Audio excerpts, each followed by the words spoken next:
Now repeat after me. Carrot, carrot, carrot. Welcome to English Dictionary Infinity, where we help you perfect your pronunciation and expand your vocabulary, one word at a time. Meaning: a carrot is a root vegetable, typically orange in colour, that is known for its sweet flavour and crunch. Carrots are rich in vitamins, particularly vitamin A, and are often enjoyed raw, cooked, or juiced.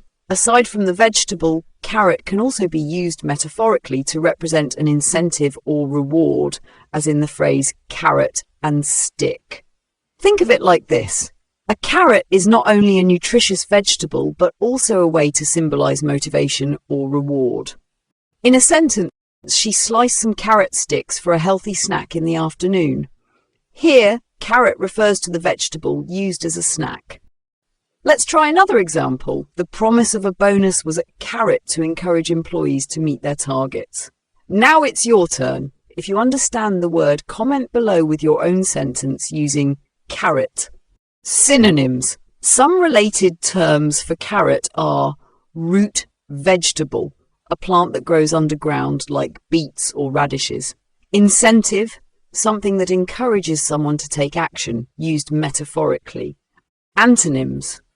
The opposite of carrot, in the metaphorical sense, would be a punishment, a consequence given for not meeting expectations. Stick, used in contrast to carrot to represent a form of discipline rather than reward. Part of speech. Carrot is a noun referring to both a root vegetable and, metaphorically, an incentive or reward. If you found this helpful, make sure to like, share and subscribe to keep building your vocabulary with us at English Dictionary Infinity. Don't forget to hit the notification bell for more words and pronunciation tips. See you next time.